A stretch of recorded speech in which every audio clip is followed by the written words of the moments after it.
Good morning, everybody.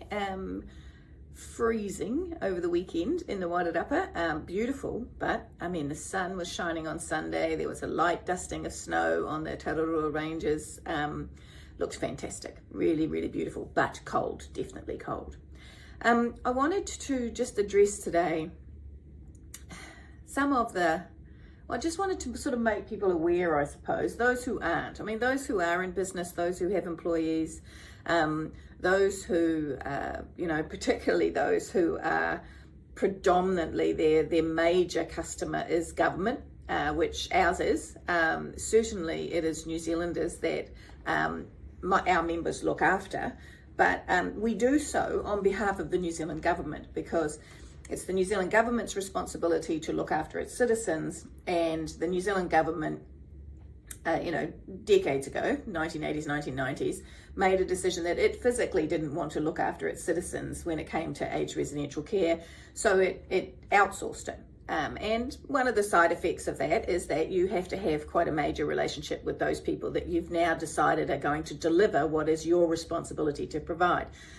I'm not quite sure that's how government thinks about it, but that is definitely my perspective. And I think from a lot of taxpayers' perspectives, that's part of the social contract. So I'm happy with my perspective.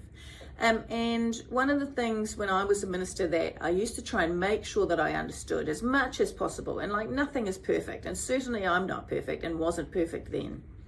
But it did become a standard joke that I used to always have a whiteboard, pointing to the whiteboard behind me, in my office, so that I could try and get a really strong understanding of not just how things connected.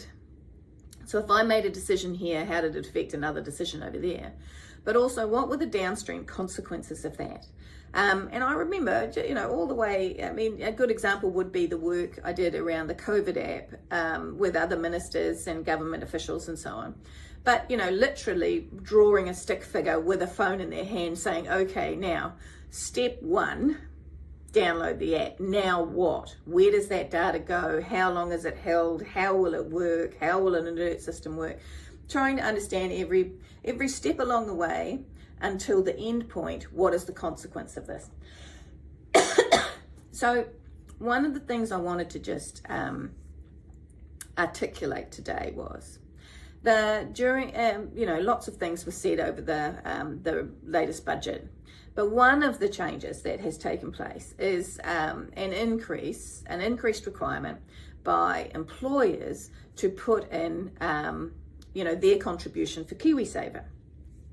Now, I'm not making any statement about whether that's a good or bad thing. I'm just saying that it's a thing, right? And so on the 1st of April 2026, this is what I believe to be true, is that the employer's contribution will go up by 0.5%.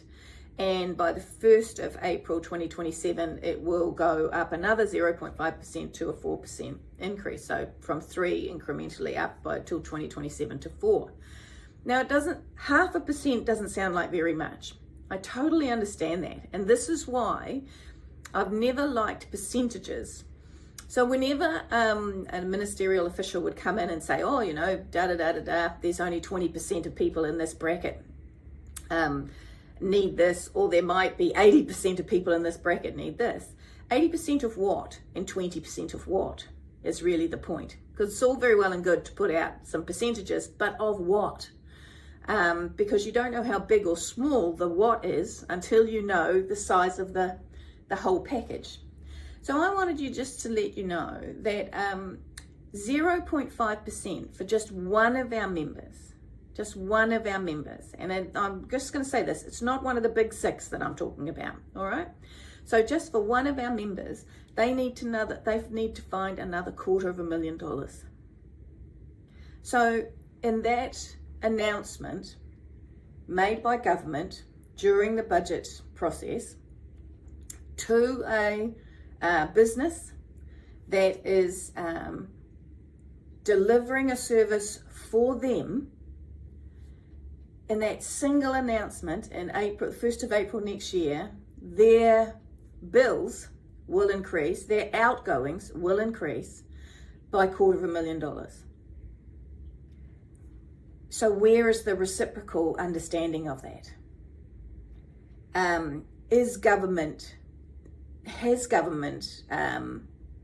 worked that out? Do they understand the size of the financial hit on business? Did they consider any other way, particularly right now, did they consider any other way to increase superannuation savings, which we all know that has to happen, before they shifted that bill onto employers, which has to come from somewhere else, because it isn't just a given that in this one instance, I know for sure they don't have $250,000 sitting there on the off chance that this was going to happen. So, consequences. Bye.